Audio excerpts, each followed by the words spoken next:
Hello everyone, जय माता दी सभी को। माता रानी सबके घरों में आने वाली हैं। इस टाइम नवरात्र आ गए हैं, तो सरल तरीके से हमें किस प्रकार से हमें पूजा करनी है घर के मंदिर में ही। तो बहुत लोगों के पास टाइम नहीं रहता चौकी लगाने का और कलश स्थापना करने का, तो घर के मंदिर में सरल तरीके से पूजा भी कर सकते हैं।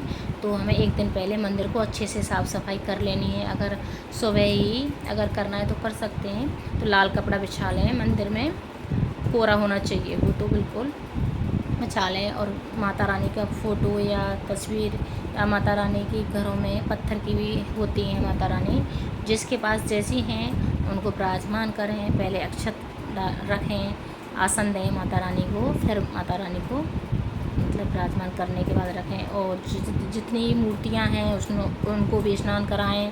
सर्वप्रथम हमें गणेश भगवान का पूजन करना होता है, तो उनको पूजन करें। माता रानी मतलब गणेश भगवान का पूजन करने के बाद हमें माता रानी का करना होता है।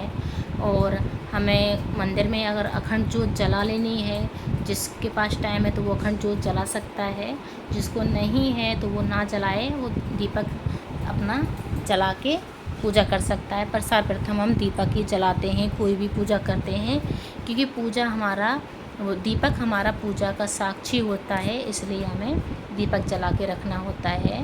तो हमें दीपक जलाने के बाद माता रानी को स्नान कराना है, गणेश भगवान को स्नान कराना है, कपड़े वस्त्र धारण कराने हैं। और माता रानी को गुड़हल का पुष्प सबसे प्रिय होता है, तो आप गुड़हल का पुष्प तो माता रानी को ज़रूर चढ़ाएँ।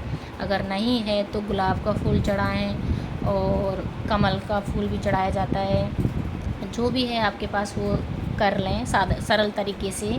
और फिर उसके बाद में माता रानी को लौंग और बतासे का भोग लगता है, तो 2 बतासा ले लें और 2 लौंग ले लें और इलायची, तो उस पर इलायची का भी क्योंकि रखा जाता है, तो आप इलायची और उसका भोग ज़रूर लगाए हैं। बिल्कुल भी कितनी भी सरल तरीके से पूजा करोगे तो माता रानी को लौंग और बतासे का भोग तो लगाया ही जाएगा, तो आप लगा दें। और सफ़ेद कलर की मिठाई है आपके पास तो ठीक है, नहीं है तो कोई दिक्कत नहीं है।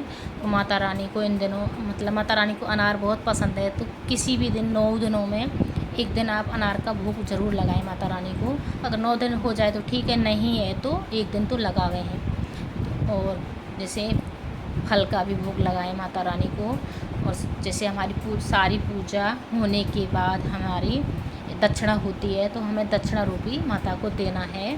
तो क्योंकि दक्षिणा हमारी सारी पूजा में जो भी कमी हमसे हो जाती है वो पूरा करता है, इसलिए हमें दक्षिणा ज़रूर देनी होती है, मतलब रखनी होती है माता रानी के नाम से निकाल के। और जो सुहागिन महिला हैं तो वो श्रृंगार की चीज़ ज़रूर चढ़ाएं, चाहे आप मंदिर में पूजा कर रही हैं चाहे कहीं भी, कि श्रृंगार की चीज़ ज़रूर धारण कराएं माता को, मतलब भेंट में दें माता को। तो उससे क्या है, हमारा सुहाग पे कृपा बनी रहती है, इसलिए दिया जाता है।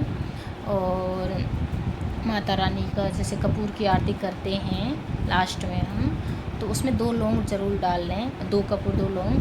तो उसका अगर हम माता रानी की आरती करते हैं और सारे घर में उस आरती को हम दिखाते हैं, तो हमारे घर में धन आने के स्रोत खुलते हैं। और इस काम को अगर आप दोनों टाइम सुबह शाम पूजा करते हैं तो बहुत अलग ही महसूस होता है घर में, कि हमें कपूर की आरती दिखाने में घर में, तो आप दिखा सकते हैं जो। और अगर जैसे हमें शाम की पूजा करनी है और 1 लोटा जल भर के ज़रूर 24 घंटे रखना है माता पर रानी के पास, चाहे हम मंदिर में पूजा कर रहे हैं, चाहे हम मतलब चौकी लगा रहे हैं, कुछ भी है, नॉर्मल तरीके से हमें रखना है। फिर दोबारा हम सुबह फिर पूजा करेंगे तो वो पानी हमें दूसरे गमले में डाल देना है, फिर हमें दोबारा से मांज धो के फिर उसको फिर भर के रख देना है पानी को, मतलब लोटे में है। और हमें आरती को भी ठंडा करते हैं, जैसे आरती दिखाते हैं तो उसमें थोड़ा छींटा जल के मारते हैं ऐसे।